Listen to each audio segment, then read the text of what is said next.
I realize this may sound terrible, but you have to read through the whole story. This happened about 15 years ago, when I was living overseas. Now I'm in the US. Let's just say I used to live in a developing country back at the time. Me and my friend, let's call him Han, were driving around the city one night when he got a phone call from his older brother. Let's call him Barry. The phone call, from what I was able to comprehend, was pretty intense. After Han hung up, he was pretty frustrated. He told me to drive over to the supermarket near his parents' house. I did. I asked Han what was wrong.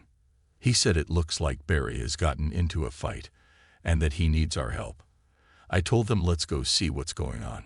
On our way to that supermarket, Han called a couple of our friends and told them to meet us there for extra support. I know how this may sound. It sounds like we're a bunch of gangbangers looking to go start some shit. So before y'all start jumping into conclusions, let me give you some background. The community I used to live in is heavily tribal. It's not about ganging up, but more like standing up and being there for a friend in need. That's the common mindset, and that's their way of life. It's pretty backwards at this day and age, and it's worth pointing out that I'm completely against that mindset now, especially that I'm living in the US. But anyway, we eventually arrived at that supermarket. It was in a very busy and vibrant area with lots of traffic. We parked our cars at the front door and stood out in the street waiting for Barry until he showed up. He was enraged, but yet calm and on point. We asked him what was going on, so he went on explaining. Apparently, Barry and Han's mom went into the supermarket to buy some chicken. She did manage to buy some chicken in a sealed container. She needed it to cook for the day, but when she got home and opened that container, the chicken smelled absolutely rotten and disgusting. Understandably, she decided to go back to the store and return that chicken, notify the store management, and get another chicken that isn't salmonella in a box, since she shops there quite often. I know my friend's mom. She's not a Karen in any way, and she's this super sweet lady in her 60s who is very friendly with everyone she meets. When she went into the store, found the store manager, told him about the rotten chicken, and asked him, politely, to give her a different one. She was even discreet about it, and didn't want other customers to hear. The manager was super rude and refused to acknowledge that there's anything wrong with the chicken outright, refused to exchange the chicken, and wouldn't even smell or look at it. He called her a liar and told her to get the hell out of his store. Han, having learned that his mom was insulted that way, was pretty furious. Barry told us that he was going inside to talk to that manager and give him a piece of his mind, and that he wanted us to be there on standby in case things go down. We agreed and waited outside. Barry went in. We were looking at him through the glass door. We saw him speak to that manager with a clear understanding of how heated the conversation was getting. Basically, Barry asked the manager if he's the one who told his mom to get the hell out, and the manager says yes, and he out too, and shoves him away. Now a little background on Barry. He was feared. He's always been kind of problematic since he was little. He was never a bully, but he just never took shit from anybody, ever. Now, while I didn't agree with the way he handled things, I've always respected how he stands up for himself and for the people he cares about. It's worth mentioning that he's a lot more calm now. Within seconds of him going into the store, and after hearing how belligerent that manager was, Barry lost control over his rage, and we saw him start throwing punches at that manager. Other employees joined in on the fight too, and hell broke loose. Me, Han, and another friend of ours immediately jumped into the store. We started to trade punches with whoever was fighting. It was an utter clusterfuck. All I remember was that I punched the manager a few times, and then I was on the ground. I didn't get punched or anything, and still have no idea how I ended up on the ground. Luckily, no one got really injured from either side, but we had a clear advantage over them. The aftermath was horrific. Glass was broken, shelves were knocked down, and product stands were destroyed. I still remember M&Ms scattered all over the floor. It was a hot mess. At that time, We knew we were absolutely fucked. We pretty much vandalized a whole damn store and physically assaulted its staff. Eventually, we left and stood in front of the store and started cussing them out. They stayed inside the store because they knew that the law would be on their side while they're on their property. So, about the laws in that country, they make absolutely no fucking sense whatsoever. A good example of its ridiculous laws is, if you get physically assaulted by someone, and you decide you want to press charges, and you do just that, you will need to go get a doctor's note stating your injury, and then head to a police station and press charges. The person who assaulted you will get a phone call from the police telling them to come to the police station. That person can also press charges the same way even if they're not at all injured.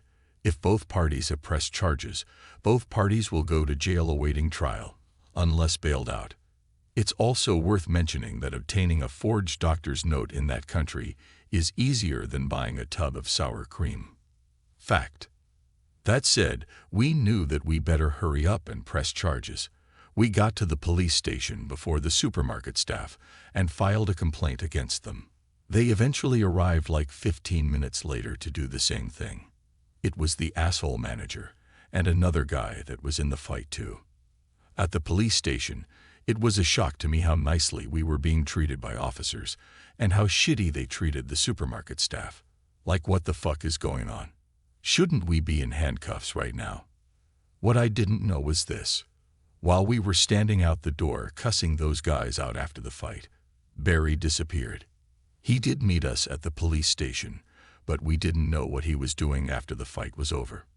Well, it turns out that while Barry was exiting the store after the fight, he started yelling, "My name is Barry, last name, and I'm not done fucking you up." Apparently, a passing-by police patrol heard Barry yell at the top of his lungs and stopped to see what was going on.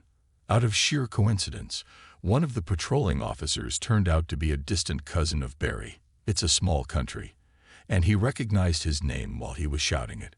He took Barry aside for a word and started asking him what was going on. Barry explained the entire story of how they insulted his mom after selling her bad chicken and refused to admit any wrongdoing. The officer also turned out to be an on-duty health and safety inspector. He then took it personal and assured Barry that he'll take care of it. Anyway, back to the police station. Now that both parties have pressed charges, the police were clearly favoring us. They threw the supermarket staff in a cell while we were sitting on the couch sipping coffee. Barry was still cussing the manager out.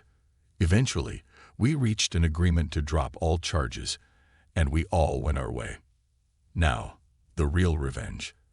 After the store was picked up and everything went back to normal, kinda, Barry's officer cousin went to the supermarket on an inspection the next day.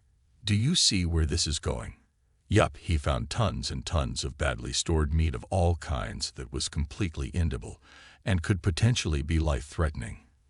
He also found spoiled dairy and a buttload of expired items. Apparently, the owner orders the staff to unplug the fridges and freezers at night to save on electricity. The owner was knowingly selling rotten meat to save a few bucks. The store was immediately shut down pending investigation. The health ministry got involved and fined the supermarket, and the fine was just so huge that stores stayed shut down and NEV or OPENED again because the owners weren't able to financially recover. TLDR. My friend's mom bought rotten chicken. She went to the store to return it, and they kicked her out. Her sons, and me, went in and trashed the store, fought the staff, and got out of it. The store was shut down after a health inspection and hasn't been back to business ever since. Next story. My last year of middle school, I introduced my best friend, whom I'm gonna call Lily, to one of my arts classmates, who I'm gonna call Shitty. They dated for around 7 years, all through high school and uni, until she found right after graduation Shitty'd been cheating on her with his classmate from uni, Cattycat. Lily and Shitty took language lessons at a small school next to a big shopping mall, and after their breakup, I went with her there so she could cancel her classes. I've been giving her grand speeches about how life would take care of teaching the guy a lesson, all this crap. After being done with cancellation fees, papers, and all, we went into the mall for a feel-better dessert. And guess who was there at the food court? Shitty, who spotted me and Lily right away, and Catty Cat, who looked as white as a ghost. Shitty literally dragged Catty Cat towards us, who were both frozen because, can you believe it? And forced Catty Cat, who clearly wanted to be anywhere but there, to greet Lily, and ask Lily, "Are you not gonna talk to me?" All the while with a disgusting grin. I pulled Lily from there without a word. We left the mall, walked to the bus stop, all in silence. After I had digested what had just happened, I told Lily, "You know what I said about life. Forget it, it's gonna take too long." I know what I did afterwards was illegal, and only later would I realize how catastrophic it could have been. Lily still had all of Shitty's passwords, bank account, email, cell phone, etc. And he had hers. As soon as we got home, she'd been staying with me since the breakup. I made her change all her passwords and ask her for his emails. That's all I wanted. In our country, WhatsApp is the most used social media, and we often set it to back up daily into our Google Drive or Gmail.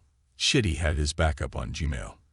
I skimmed through 2 years' worth of conversation with Catty Cat, complete with pics and audio files, and screenshot/cropped out the most interesting parts, such as them talking about sex in the restrooms and emergency exit at Shitty's work during his shift, bragging about how they blinded their so's to have their escapades.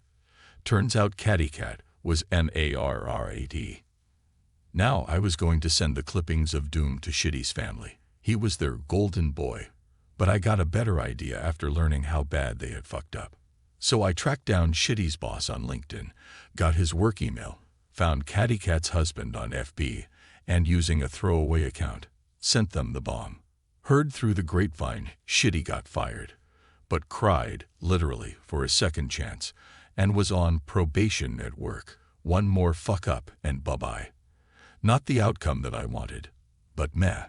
Fast forward a few months, I was talking to my cousin, and she was telling me about how her fiance's colleague was traveling all over the world, and he recently posted some pictures at a bar made of ice, and she wanted to travel there too.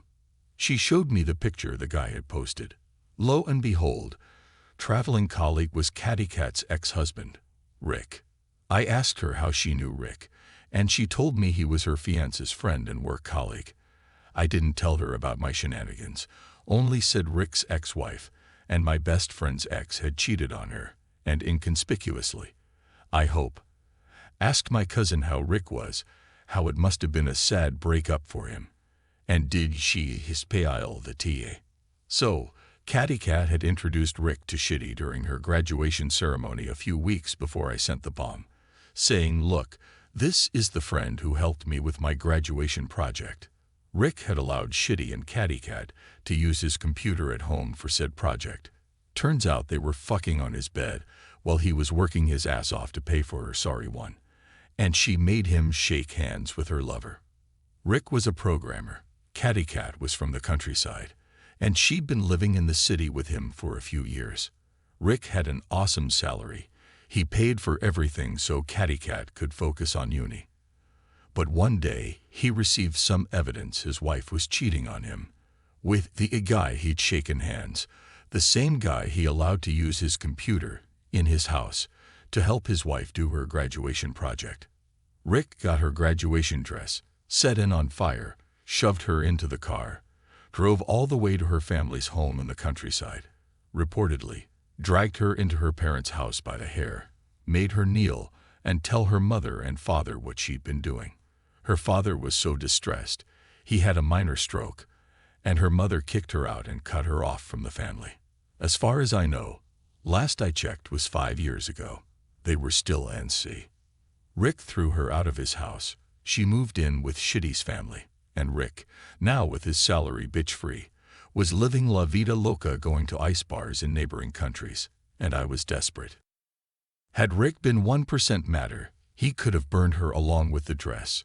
Her father could have died after my interference.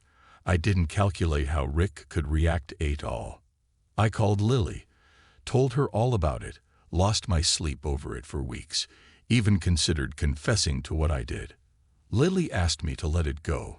What was done, to take this as a lesson and let life run its course the next time, as I'd initially said it would. I'm not proud of it, and even though I don't lose sleep over it anymore, I still feel somewhat guilty. Confessing here is kind of cathartic, though.